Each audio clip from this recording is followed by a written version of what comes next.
Good morning, কেমন আছো সবাই? আশা করছি সবাই খুব ভালো আছো, সুস্থ আছো। আর আমরা কিন্তু বেশ ভালো আছি। আজকে হচ্ছে কি বার বলো তো? শুক্রবার বোধহয়। আজকে হচ্ছে শুক্রবার। ভুলে যাই, মানে টাইমও ভুলে যাই, আবার টাইম দেখার হয় না। আর আমাদের কি বলতো প্রবলেম ঘরের একটা, আমরা না সবাই মোবাইলে ঘড়ি মানে টাইম দেখে অভ্যস্ত। এবার মোবাইলে যেহেতু ভিডিও করছি, তো যে কারণে আর মোবাইলের দিকে দেখতে পাচ্ছি না কটা বাজে। এবার হচ্ছে গিয়ে তোমার ঘরে একটা ঘড়ি টাঙানো থাকে, আমি দেখতাম, সোজা দেখে তোমাদের বলে দিতাম।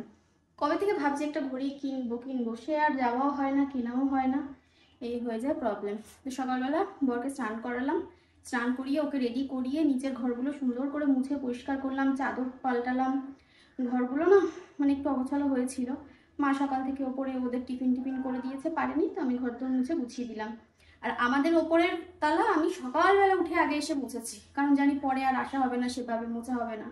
তো নিচে যেহেতু আমি রয়েছি, নিচে মোছা টোছা আমাকে করতে হবে, মানে আমি করি, নিচে থাকলে আমি করি। মুছে টুছে একেবারে গুছিয়ে নিই, স্নান করে তো জল টল পরে একেবারে মুছে পুরো একদম সেই শ্যাম্পু দিয়ে মুছি। শ্যাম্পু বলতে একটা লিকুইড থাকে যেটা দিয়ে ঘর মুছি, নিচেও একটা আছে ওপরে একটা আছে। দুটো ড্রাম কিনেছিলাম, প্রায় 6 মাসের ওপরে হয়ে গেছে, এখনো অবধি ঘরে রয়েছে। মানে অনেকটা ছিল আর দামও কম নিয়েছিল, আর খুব ভালো, মানে ঘর পুরো ভালোভাবে ক্লিন হয়, কোনো গন্ধ নেই, কিন্তু শ্যাম্পুর মতো ক্লিন হয়। ওটা দিয়ে ওপরের ঘরও পরিষ্কার করলাম, নিচের ঘরও পরিষ্কার করলাম। এবার হচ্ছে খাওয়ার পালা। এখানে একটু চা বসিয়েছি, মা গেছে বাজারে, মানে আমার জায়েদের বাজার করবে, দাদা বলেছে একটু বাজার করে এনে দিতে, তো মা একটু বাজারে গেছে। আর আমাদের আজকে বাজার আমি করতে দিলাম না, কারণ ফ্রিজে সবজি টবজি বেশি এনে রাখলে না পচে যায়। আর আমাদের ফ্রিজে আপাতত বোধহয় শুধু আমই আছে। আর দেখো, বাইরেও আম আছে, ফ্রিজেও আম আছে, আর শসা, আর হচ্ছে ঝিঙ্গা, নেনুয়া। এই হচ্ছে, যেতে হবে না দু একদিন। আর একসাথে না দুজনের বাজার আনা সম্ভব নয়। মায়ের তো একটা হাত তত সবল নয়, একটা হাত একটু দুর্বল, একটা হাত ভাঙা, তো ওই হাত দিয়ে আনতে পারে ঠিকই, কিন্তু খুব ওয়েট বইতে পারে না, ওই জন্য দুই বাড়ির একবারে আনলে সমস্যা হয়ে যায়। তো ওদেরটা করুক, আমাদেরটা না হয় আমি যাবো, আমি যদি যেতে না পারি তাহলে মা পরে অল্প স্বল্প করে গিয়ে নিয়ে আসবে। এখানে হয়ে গেছে সকালের এই যে বড় কাজকর্মগুলো, হচ্ছে ঘর মোছা, জল ভরা, জামা কাপড় কাচা, সেইগুলো, সিঁড়িগুলো সব মুছলাম, পুরো একতলা দোতলা সব পরিষ্কার করলাম। আর এখন আমরা খাবো রুটি তরকারি। উজ্জ্বল পাউরুটি খাবে, আমি রুটি খেয়ে নেবো, মা আমার জন্য রুটি করেছে। তো সয়াবিন, আলু, আর হচ্ছে পটল। আর আমার এই রেসিপি দেখে না, এটা যদি অনেক পুরনো রেসিপি, তো যারা জানে না অনেকেই আমাকে কমেন্ট করেছে, দেখলাম একটা শর্টস দিয়েছিলাম যে তোমার এই রেসিপিটা দেখে রেসিপি ট্রাই করেছি, খুব ভালো হয়েছে খেতে। তো তাদেরকে জানাই থ্যাংক ইউ, যে আমার একটা রান্না দেখে তোমরা রান্না করেছো। একদিন রান্না করেছিলাম আমি পটল সয়াবিন আলু দিয়ে একটা কষা কষা তরকারি, সেটা করে অনেকে প্রশংসা করেছে আমার। আর এই হচ্ছে রুটি, 4টে রুটি রয়েছে। আমার পায়ের উজ্জ্বলের জন্য করেছিল, তো উজ্জ্বল খাবে না, রুটি খেতে চায় না। আর সকালবেলা একটুখানি ওই বাজার ঘাট করা হয়েছে, মুড়ি এনেছিলাম আগের দিন যখন মুদিখানার বাজার করলাম, মুড়ি এনেছিলাম, তবে না মুড়িটা তাড়াতাড়ি ফুরিয়ে যায় আমাদের বাড়িতে। ওই ছোটো প্যাকেট এনেছিলাম, দুটো এনেছিলাম, উপরের একটা নিচের একটা, আবার দুটো প্যাকেট আনলাম। আর এই যে একটা বিস্কুটের প্যাকেট চা দিয়ে খাওয়ার জন্য, এটা হচ্ছে বড়ের পাউরুটি, পাউরুটিটা শেকবো। এটা শেখে যদি এই তরকারি দিয়ে দিয়ে দিই, ও এমনি খেয়ে নেবে, ওর আর রুটির দরকার নেই, রুটি খেলে না ওর পেটে সহ্য হয় না, ওর পেটে ব্যথা করে, ওই জন্য রুটি খেতে চায় না। নিলাম, খাবার রেডি ছিল, শুধু পাউরুটিটা সেঁকলাম আর চাটা করলাম। এই যে দুটো রুটি নিয়েছি, ওর আর আমার একেবারে তরকারি নিয়ে নিলাম। আর বিস্কুটটা এক্সট্রা নিয়েছি, কারণ আমি দুটো খাবো বিস্কুট, আমার না বিস্কুট চায়ের সাথে বিস্কুট না পেলে হয় না। আর আমাদের নিচে দুটো বাচ্চা আছে, দুটো বাচ্চাকে দুটো দিতে হবে, মানে একটা একটা করে। আর এই দেখো ঘরদোর সব একদম সুন্দর করে মুছে গেছি, সুন্দর বলতে ওই যতটা আর কি করতে হয় ততটাই করেছি। গাছগুলোতে সব জল দিলাম, টেবিল মুছেছি, ঘর পুরো ক্লিন একদম। এই ঘরে শুধু আমাদের তোষকটা নেই, কারণ উজ্জ্বল এই তোষক ছাড়া শুতে পারবে না, ওই জন্য নিচের ঘরের তোষকটা ওই ঘরে নিয়ে গেছে। আর আমাদের তোষকটা মানে ম্যাট্রেসটা ওটা উজ্জ্বলের জন্য নিয়ে যাওয়া হয়েছে। ঘর সব একদম মুছে টুছে পরিষ্কার করে দিয়েছি, তবে খুব খালি খালি লাগে কেউ না থাকলে ঘরে, সবাই নিচে। এই ঘরও সুন্দর করে ভালো করে মুছেছি। আর এই হচ্ছে ব্যালকনি, ব্যালকনিও পুরো সুন্দর পরিষ্কার। তবে আমার গাছগুলো এখনও পর্যন্ত লাগানো হচ্ছে না। দেখি ওপর নিচ করছি তো সারাটা দিন, হয়ে উঠছে না। তবে এর মধ্যে একদিন করতে হবে। রোদ তো দিদিকে একটা দিয়ে দেবা, চলো দিদিকে একটা দেবা তো। আর তাকাও আমার দিকে, তাকাও। আর তাকাবে? প্রিয় জিনিস পেয়ে গেছে। এই যে আমি দোকানে গেছিলাম ডিম আনতে, 4টে ডিম নিলাম, কিনে দেখলাম আসছে, মাম্মাম করে দোকানে ছুটেছে, লজেন্স দিতে হবে কিনে। তাই একটু লজেন্স কিনে দিলাম। গেট খোলো। ও খোলা খোলা খোলা খোলা খোলা, এদিক থেকে আসো। উফ আসতে মা গো। চলো দেখে দেখে ঢোকো। আসতেও তো। যাও ঘরে চলে যাও, ঘরে চলে যাও, একদম সোজা ঘরে ঢোকো। ঢঙ্গি মাম্মাম আসছে, মাম্মাম দাঁড়াও। মাম্মাম কি সুন্দর একটা ডাক, মাম্মাম মাম্মাম। চলো আছে। কাকা কি বলছে শোনো। এই ছোচা এসছে। ছোট বাড়িতে পড়াশোনা নেই, থেকে খাবে। ওমা কাকা বকছে? পড়াশোনা না করলে তো বকবে। তুমি পড়াশোনা করে আসোনি বাড়ির থেকে, তুমি মামা বাড়ির থেকে এসে পড়াশোনাও করনি। কে দিয়েছে ওটা? দাঁড়া জিজ্ঞাসা করো কে দিয়েছে। ছাড়ো না, কেন করছো সাথে? কে দিয়েছে জিজ্ঞাসা করো। মাম্মাম দিয়েছে। শঙ্করের দোকান থেকে কিনে দিয়েছি। ও আসছিল তখন আমার কাছে গেছে লজেন খাবে, আমি সে ডিম আনতে গেলাম তখন। দেখো আমাদের খাওয়া দাওয়া হয়ে গেছে, মা বাজার থেকে এসেছে। আর আজকে দুপুরে রান্নাবান্না আমি বুঝতেই পেরেছি সেরকম কিছু হবে না। এখন ওপরে যাব, ভাত বসাবো, দেখি কিছু সেদ্ধ দেবো। আর এই যে পটল আলুর তরকারি রয়েছে না, ওই দিয়ে হয়ে যাবে আজকে আমাদের। আর আমাদের নতুন সংসার ইদার এই দেখো আবার ওই 10-15 দিনের জন্য। 10-15 দিনের জন্য কার সহ্য হয় বলো তো? হ্যাঁ জ্বালা। চুলটুলগুলো একটু আঁচড়ে দিতে হবে। খিদে পেয়ে গেছিলো, ওপরে যাবো তেল এনে তারপরে সব টেনে টেনে নিচে আনতে হচ্ছে তো, আমার তো মরণ। এই যে সব জলের বোতল ভরে এখানে রেখেছি, যতদূর পেরেছি ঘরদোরগুলো গুছিয়ে দিয়েছি। চাদর তো কালকেই চেঞ্জ করেছিলাম। আর আসিস না পেছন পেছন।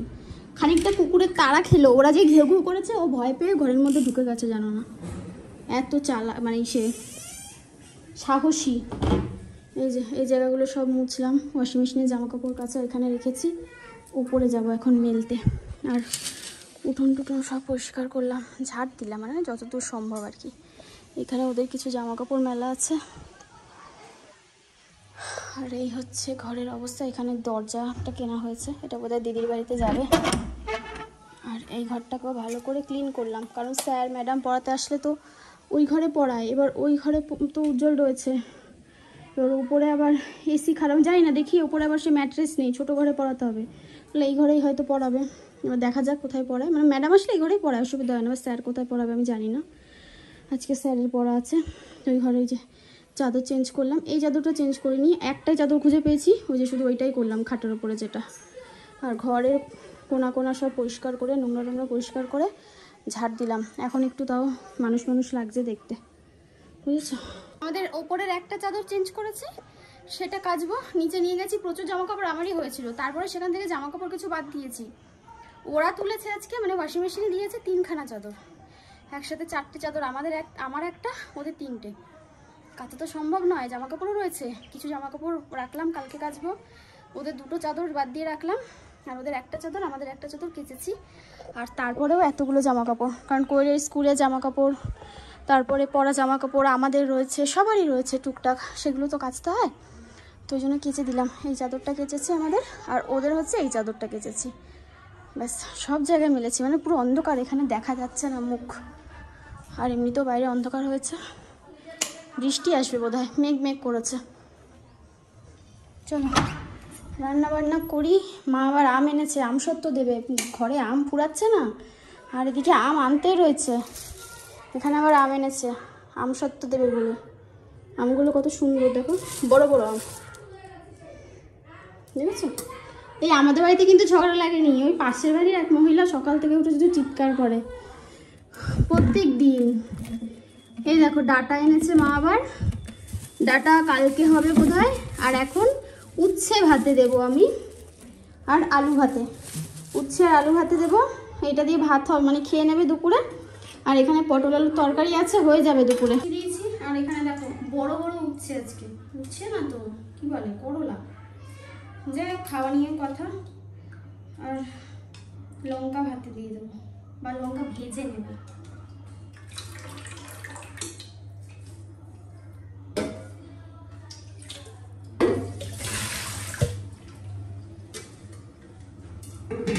তোমাদেরকে একটা ছোট্ট কথা বলে যাই, সেটা হচ্ছে জামাই ষষ্ঠী যে ব্লগটা দিয়েছিলাম সেটা নিয়ে প্রচুর মানুষের প্রচুর রকমের প্রশ্ন। প্রথম কথা, আমি কোনো বিতর্কে যেতে চাই না, বা আমি কোনো এমন প্রশ্নের উত্তর দিতে চাই না, বা যেটা আমি দিতেই চাই না, মানে দেব না আর কি, যেটা আমি দিতেই চাই না। তো সে কারণে কিছু কিছু কমেন্ট আমি ইগনোর করলাম। কারণ ইগনোর ঠিকই নয়, সেগুলো আমার মাথার মধ্যে রয়েছে, বাট সেগুলো আমি উত্তর এই মুহূর্তে আমার কাছে নেই কোনো, ঠিক আছে। তবে একটা সুন্দর দুষ্টু মিষ্টি একটা মেসেজের রিপ্লাই আমি দেব। সেটা হচ্ছে, আমার সাথে এক দিদিভাইয়ের কথা হয়, আমি তো ওই মেকআপ রিলেটেড যে নাম্বার দিই তারপর দিয়েছিলাম, 2-4 জন দিদিভাই আমার সাথে মেসেজ করে খুব সুন্দর করে কথা বলে, কেমন আছো, কী করছো, এই সেই, আমাদের বাড়ি আসো, ঘুরে যাও, এরকম ব্যাপার। তো এক দিদিভাই আমাকে, উনি কলকাতায় থাকেন না, উনি কলকাতার বাইরে কোথাও থাকেন, তো আমাকে বলছে, কণিকা জামাই ষষ্ঠীর দিন এত আয়োজন করেছো, আর তুমি এত খুশি মনে এত সুন্দর করে সব কিছু করেছো, সব কিছু ম্যানেজ করেছো, আমার দেখেই আমার মনে হচ্ছে কি, তোমাকে দেখে আমার হিংসা হচ্ছে। বলছে আমার মনে হচ্ছে কি আমি ভেতর থেকে জ্বলে যাচ্ছে। আমি বললাম, কেন দিদি তুমি জেলাস ফিল করছো কেন? মানে কথাগুলো ফোনে হচ্ছে না, মেসেজে হচ্ছে, হ্যাঁ হোয়াটসঅ্যাপ মেসেজে। তাই বললাম, কেন দিদি কি হয়েছে, আমি কি কোনো অন্যায় করেছি? বলছে না, তুমি এত ভালো মিষ্টি একটা মেয়ে, আমার এত ভালো একটা ভালো বুনু, যে তুমি এত সুন্দর আয়োজন করেছো, আমার মনে হচ্ছে আমি ওখানে চলে যাই, আর আমি যদি ওখানে যেতে না পারি তো আমার সেখানে হিংসা হচ্ছে তোমাকে দেখে। তা বেশ ভালো লাগলো কথাটা শুনে। তো এটাই বললাম তোমাদের সাথে একটু শেয়ার করি। তো এই যে এত ভালো ভালো সম্পর্ক, এত সুন্দর সুন্দর তোমাদের সাথে আমার সম্পর্ক, এই সম্পর্কগুলো না অনেক সময় অনেক প্রিয়জন, অনেক আপনজন, অনেক রক্তের সম্পর্ককেও হার মানায়। আমার কাছে এরকমও অনেক মানুষ আছে, মানে যারা আমাকে এত ভালোবাসে। তো সেই জায়গা থেকে অনেক মানুষকে আমার জীবনে যারা ছেড়ে চলে গেছে, তাদের আর প্রয়োজন হয় না, এই মানুষগুলো তাদের অভাব পূরণ করে দেয়। আমার ভীষণ ভালো লাগে, মানে ভীষণ নিজের মনে হয়। বাবা, আর এই চিৎকার সহ্য করতে পারি না আমি, না সত্যি ঝগড়া চিল্লামিল্লি আমি নিতে পারি না একদম, সারাক্ষণ চিৎকার করে। আর আসলে ওনারও সমস্যা কি আমি জানি না, কি সমস্যা, ওনার নাতিপুতি এতগুলো না, খুব জ্বালায়, খুব জ্বালাতন করে, যে কারণে খুব চিৎকার করে। চলো আমি এখন ওপরে যাবো, ভেবেছিলাম একটু জাম মাখা করবো, ভিডিও করবো, তবে যা রোদ দিয়েছে আমি জানি না গিয়ে করতে পারবো কিনা। ভাত হয়ে গেছে, ভাতটা উপর দিলাম, আর এই দেখো স্পেশাল জাম মাখা, তার সাথে না এই গাছের লেবু ছিঁড়ে এনেছিলাম কালকে, পাতলা পাতলা চাক চাক করে কেটে এইভাবে লেবু আর লেবু পাতা দিয়ে শুকনো লঙ্কা দিয়ে মেখেছি, এত ভালো হয়েছে খেতে। তো এইটা নিচে নিয়ে যাব, আর এইটা হচ্ছে ফ্রিজে রাখবো, কোয়েল আসলে কোয়েলকে দেবো, বুঝেছ। ভেবেছিলাম ছাদে যাব, তো ছাদে এখন আর যেতে পারছি না, পারলাম না, রোদ আর যা পরিমাণে গরম। কার কার খেতে ইচ্ছা করছে কমেন্ট করে জানাও, আর চলে আসো। স্নান করে নিয়েছি, এই যে প্রতিদিনকার মতো আমার যে কাজ, ঝুড়ি নিয়ে এখন এসেছি ফুল তুলতে। তবে আজকে একটা নতুন ফুল ফুটেছে অনেক দিন পর, নতুন নয় মানে এই কালারের জবাটা অনেক দিন পর ফুটলো, আগে ফুটতো, এবার গাছটা কেমন একটা হয়ে গেছিলো, তাও পুরোটা ফোটেনি, দেখো কেমন যেন ফুলটা হয়েছে, ছোট মানে সাইজ একটু ছোট। আর এখানে আমাদের কত লাল শাক হয়েছে, লাল শাক না ডাঁটা শাক, মনে তো হচ্ছে লাল শাক, আর ওটা বোধ হয় না শশা গাছ কি না বলতে পারছি না, দেখা যাক, বড় হলেই বোঝা যাবে। অনেকগুলো ফুল ফুটেছে। পেস্তাবাবু আজকে আসেনি তো, মানে এসেছে ঠিকই, সেইভাবে আর কি দৌড়াদৌড়ি করতে পারেনি, নিচে রয়েছে তো, ওই আমার পেছন পেছন নিচেই দৌড়ে বেড়াচ্ছে, ছাদে আসার আর সময় পাচ্ছে না। আমি কোথায় যাচ্ছি, আমি কি করছি, আমি কি খাচ্ছি, ও তো আমার প্রতি বেশি নজর, কেয়ারিং, বুঝেছো, কেয়ার করতে করতে ও আর নিজের ছাদে আসার কথা ভুলে যাচ্ছে। ঠাকুর পুজো কমপ্লিট হয়ে গেছে। যে কটা ফুল হয়েছিল আজকে পুরো আসন সাজিয়ে ভর্তি। আমাদের গোপুর মুখটা দেখো কি সুন্দর, কি ভালো লাগে। গুড ইভিনিং সবাইকে। এখন বাজে প্রায় কটা বাজে দেখো। গুড ইভিনিং না, এখন গুড নাইট। গুড নাইট বলার টাইম। বিকেলবেলার থেকে আর ভিডিও করা হয়নি। চা খেলাম সবাই মিলে একসাথে। তারপরে আমার প্রচন্ড খিদে পেয়েছিল। আমি একটু মুড়ি আনলাম, আর আমার থেকে একজন ভাগ বসানোর জন্য আছে। একজন না, আমি আর একা একা কিছু খেতেই পারি না, 2-4 জন থাকে ভাগ বসানোর জন্য। ছোট একটা বাটিতে এই কটা মুড়ি এনেছি, ব্যাস। একজন এসে তো বিছানা ভিজিয়ে দেবে, একজন তো বসে বসে সাইড ভিজিয়ে দেবে লোল ফেলে। বললে আবার সমস্যা, বললে আবার খুব সমস্যা লেগে যায়। মেয়ে পড়ছে আজকে, স্যার ওপরে পড়াচ্ছে, কারণ আমরা নিচে, আর ওরা আবার ওই ঘরে রয়েছে। ওই ঘরে খাটটাটগুলো অত ভালো না, খাটের আবার কাঠটা একটু কেমন। নিচে একখানা ওই উঁচু করে এবার গদি পাতা রয়েছে, 2খানা, একটার পর আর একটা। তো ওই জন্য ওপরে আজকে পড়াচ্ছে, অসুবিধা নেই, ওপরে তো সব ঠিকঠাকই আছে। আর আমরা নিচে বাসস্থান করছি আপাতত। আর আমার শরীর ম্যাক্সিমাম 10-12 দিন, 15 দিন মতো পারে। 10-12 দিন, 15 দিন আমি হাফ মার্ডার হয়ে যাবো বসে। আমার না কেমন একটা লাগে, 2-4 দিন ঠিক আছে, কেন অনেক দিন থাকলে তখন নিজেরই ভালো। আমার উপরে গেলে আবার বেশি গরম লাগছে আমার।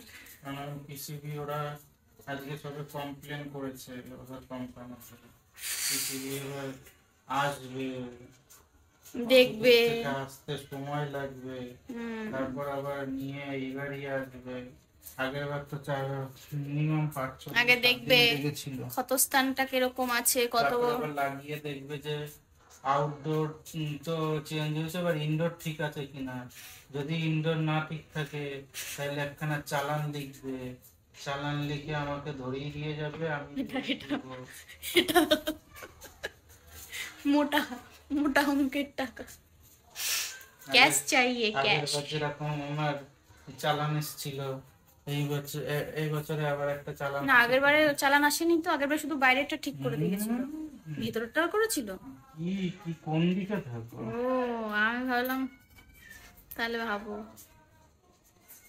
মানে বাইরেটা লাগিয়ে দিয়ে গেল, বললো যে আমার মনে হচ্ছিল ভেতরটাও খারাপ হয়েছে। হ্যাঁ হ্যাঁ হ্যাঁ হ্যাঁ, তারপর এখন দেখছি ভেতরটা। হ্যাঁ বুঝতে পেরেছি।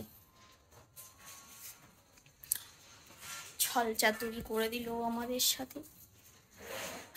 যাই হোক, চলো এখন খাওয়া দাওয়া করবো। রাতে আমার শরীর খুব খারাপ লাগছে, আমি কিছু করতে পারিনি। আমি হাত ফাত পুরো ব্যথায় নাড়াতে পারছি না, যন্ত্রণা বেদনা সব আছে জীবনে, কোনো কিছু ছাড়ে না, বুঝেছো?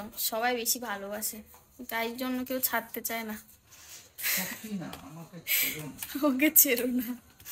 দুধ গরম করলাম, মা দিদি রুটি দিয়ে খেয়ে নেবে, আর আমরা ভাত দিয়ে খেয়ে নেবো। দুধ দিয়ে দুধ ভাত, তার সাথে আম ফ্রিজ, আর একটু মিষ্টি নেওয়ার দরকার, সেবার একটু আমটা চটকে ভাতের সাথে আমি আবার আমের সাথে, মানে ভাতের সাথে আম খেতে অত পছন্দ করি না, ওই জন্য। তো ওই দুধ ভাত খাবো সকালে। সকালে বলছি সবাই মিলে আমরা, রাত্রেবেলা বাচ্চাদের মতো। বাচ্চা না, বড়রাও খায়, আমি ছোটোবেলায় খেয়েছি, আমরা সবাই মিলে একসাথে দুধ ভাত খেতাম কোনো কোনো দিন। বিশেষ করে এই আমটা আমি এই সময়টা বেশি খেত, বাবা টাবা সব দুধ দিয়ে খেত, আমার বাবা দাদা মা, আর আমরা সব এমনিই খেতাম, আমি এমনিই খেতাম, আমি দিদি। তো এই হচ্ছে ব্যাপার স্যাপার। চলো আজকের ব্লগটা এখানেই তাহলে শেষ করলাম। দেখা হবে আবার কালকে নতুন একটা ব্লগ নিয়ে। সবাই ভালো থেকো, সুস্থ থেকো। আর আমি অপেক্ষা করছি কবে আমার এসিটা ঠিক করে দিয়ে যাবে, কবে আমি উপরে চলে যাবো। উপরে বলতে আমার দোতলার ঘরে। চলো টাটা, গুড নাইট।